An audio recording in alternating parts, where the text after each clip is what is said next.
আসসালামু আলাইকুম শিক্ষার্থী বন্ধুরা, শিখব সবাই মজা করে। সবাইকে আমন্ত্রণ জানাচ্ছি রকমারি লার্নিং অনলাইন স্কুলের আজকের এই ক্লাসে। প্রিয় শিক্ষার্থী বন্ধুরা, আজকে এই ক্লাসে আমরা ক্লাস 8-এর ইংলিশ ফর টুডের ইউনিট 3-এর লেসন 4 তোমাদেরকে বাংলা অর্থ সহকারে পড়াবো। আমাদের আজকের এই লেসনের হেডিং হচ্ছে এ ডায়লগ, মানে একটি সংলাপ বা একটি কথোপকথন। আজকের এই ডায়লগে বা আজকের এই লেসনে আমরা যেই কিওয়ার্ড পাচ্ছি তা হচ্ছে প্রেসক্রাইব, যার অর্থ হচ্ছে ব্যবহার বিধি। তো এ নাম্বার সেকশনে বলা হচ্ছে টক অ্যাবাউট দ্য পিকচার, এই ছবি সম্পর্কে কথা বলো, অ্যান্ড এবং অ্যান্সার দ্য কোয়েশ্চেন্স, এবং প্রশ্নগুলোর উত্তর দাও। তো আমরা এই ছবিতে দেখতে পাচ্ছি যে একজন ডক্টর তার চেম্বারে একজন পেশেন্টকে চেক আপ করছেন বা দেখছেন, এবং পাশে একটি বালক বা একটি ছেলে দাঁড়িয়ে আছে।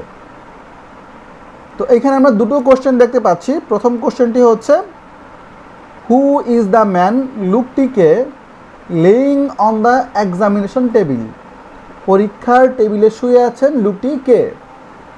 তো এর অ্যান্সার হচ্ছে the man who is laying on the examination table is Rubik's father mister Zahir Ali.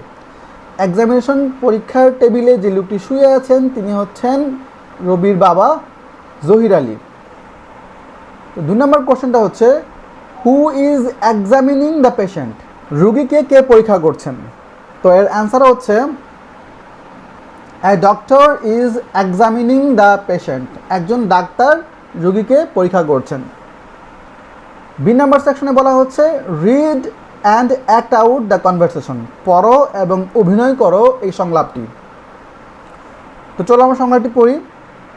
Rubik's father mister Zahir Ali is not well, রবির বাবা মিস্টার জহির আলী তিনি পুরোপুরি সুস্থ নন বা ভালো নন। হি হ্যাজ ডিফিকাল্টি স্পিকিং, তার কথা বলায় সমস্যা হচ্ছে। He is now at the doctors clinic, তিনি একজন ডাক্তারের ক্লিনিকে আছেন। রবি এবং ডক্টরের মধ্যে কথা হচ্ছে, সেই কথোপকথনটা আমরা পড়ব। রবি ডক্টরকে বলছে গুড ইভিনিং ডক্টর, ডাক্তার আপনাকে শুভ সন্ধ্যা। ডাক্তার বলছে গুড ইভিনিং, শুভ সন্ধ্যা। How is your father today, যে তোমার বাবা আজকে কেমন আছেন? রবি বলছে নট অ্যাট অল ওয়েল, তিনি খুব একটা ভালো নেই। হি has difficulty breathing as before, তার পূর্বের মতো বা আগের মতোই শ্বাস প্রশ্বাসের সমস্যা হচ্ছে। He is having severe chest pain again, এবং তার পুনরায় বা আবারও তার বুকে প্রচণ্ড ব্যথা হচ্ছে। ডক্টর বলছে আই সি, বুঝতে পেরেছি। Mister Ali could you lay down on the examination table please, আপনি কি দয়া করে পরীক্ষার টেবিলে শুয়ে পড়বেন? ওকে, ঠিক আছে। লেটস সি, আমাকে দেখতে দাও।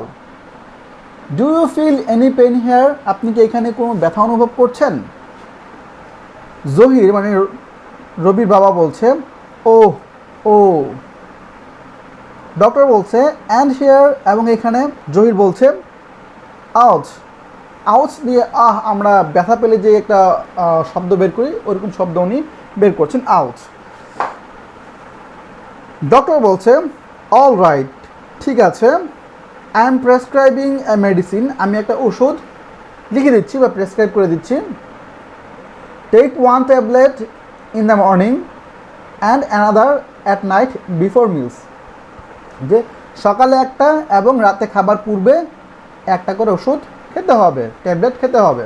আই অলসো অ্যাডভাইজ ইউ, আমি তোমাকে উপদেশ দিচ্ছি to have a chest x-ray, একটা বুকের একটা এক্সরে করার জন্য ইমিডিয়েটলি, তাড়াতাড়ি। ইফ পসিবল, যদি সম্ভব হয়, show me the x-ray report today in the evening, যদি সম্ভব হয় তাহলে আজকে সন্ধ্যায় তুমি আমাকে এক্সরে রিপোর্টটা দেখাবে। ওকে, ঠিক আছে। রবি বলতেছে ওকে ডক্টর, ওকে ঠিক আছে, থ্যাংক ইউ, আপনাকে ধন্যবাদ। ডক্টর বলছে ইউ আর ওয়েলকাম, তোমাকে স্বাগতম। তো এতটুকু ছিল আমাদের আজকের এই ডায়লগটি, বি নাম্বার সেকশনটি। তো এখন আমরা সি নাম্বারটা দেখব। সি নাম্বার সেকশনে বলা হচ্ছে অ্যান্সার দ্য ফলোয়িং কোশ্চেন্স, নিচের প্রশ্নগুলোর উত্তর দাও। তো প্রথম প্রশ্নটা হচ্ছে who are talking in the dialogues, যে এই ডায়লগটার মধ্যে বা সংলাপে কারা কারা কথা বলছিল। তো অ্যান্সার হচ্ছে Rabi and doctors are talking in the dialogues. Rabi এবং ডাক্তার এই ডায়লগে কথা বলছিল। আমরা জানি যে রবির বাবার কথা বলতে সমস্যা, তাই রবির বাবা এখানে কথা বলেননি। 2 নম্বর কোশ্চেন হচ্ছে where does the dialogue take place, এই ডায়লগটি কোথায় অনুষ্ঠিত হয়েছিল বা কোথায় হয়েছিল। তো অ্যান্সার হচ্ছে the dialogue is taking place at a doctor's clinic, ডায়লগটি একটা ডক্টরের ক্লিনিকে সংঘটিত হয়েছিল। 3 নম্বর কোশ্চেন হচ্ছে what are Zahir Ali's problem, Zahir আলীর সমস্যাগুলো কী ছিল। The Zahir Ali's problems are difficulty in speaking, difficulty in breathing and severe chest pain. জহির আলীর সমস্যা ছিল, তার কথা বলার সমস্যা ছিল, তার শ্বাসকষ্টের সমস্যা ছিল এবং তার মারাত্মক বুকে ব্যথা ছিল। 4 নম্বর কোশ্চেন হচ্ছে why can't Zahir Ali tell the doctor about his problems, Zahir Ali কেন ডাক্তারকে তার সমস্যাগুলো বলতে পারে নাই। Because he has difficulty in speaking, কারণ তার কথা বলায় সমস্যা ছিল। 5 নম্বর কোশ্চেন হচ্ছে what does the doctor prescribe him, doctor তাকে কি প্রেসক্রাইব করেছিল। Doctor prescribe him a medicine, doctor তাকে একটা ওষুধ প্রেসক্রাইব করেছিল। ডি নাম্বার সেকশনে বলা হচ্ছে ask and answer the question in pair, প্রশ্ন করো এবং দলগতভাবে সে প্রশ্নের উত্তর দাও। তো 1 নম্বর কোশ্চেন হচ্ছে did you have any stomach pain or leg injury any time before, তোমার কি পূর্বে কখনোই পাকস্থলীতে ব্যথা অথবা পায়ে ব্যথা হয়ে। অ্যান্সারে বলা যায় yes I had a stomach pain, হ্যাঁ আমার স্টোমাক পেইন হয়েছিল। 2 নম্বর কোশ্চেন হচ্ছে হোয়েন ইট ওয়াজ, এটা কখন হয়েছিল। তো আমরা বলতে পারি ইট ওয়াজ ইন ডিসেম্বর 2020, এটা 2020 সালের ডিসেম্বরে হয়েছিল। তো 3 নম্বর কোশ্চেন হচ্ছে what did you do to get well, তুমি ভালো হওয়ার জন্য কি করেছিলে। 3 নম্বরের উত্তর হচ্ছে I consulted with doctor and then took medicine to get well, আমি ডাক্তারের সাথে পরামর্শ করেছিলাম, তারপর সেই পরামর্শ অনুযায়ী ওষুধ খেয়েছিলাম ভালো হওয়ার জন্য। তো প্রিয় শিক্ষার্থী বন্ধুরা, এ ছিল আমাদের আজকের এই লেসনটি। আশা করি এই লেসনটি তোমাদের ভালো লেগেছে, তোমরা লেসনটি বুঝতে পেরেছো। এরপরেও যদি কারো কোনো প্রবলেম থেকে থাকে তাহলে অবশ্যই তোমরা কমেন্টে আমাদের জানাবে এবং অবশ্যই চ্যানেলটি সাবস্ক্রাইব করবে। ধন্যবাদ সবাইকে যারা এতক্ষণ পর্যন্ত আমাদের ক্লাসটি দেখেছো। যাই নিচ্ছে আজকে দেখা হবে পরবর্তী ক্লাসে। সে পর্যন্ত ভালো থেকো, সুস্থ থেকো, আল্লাহ হাফেজ।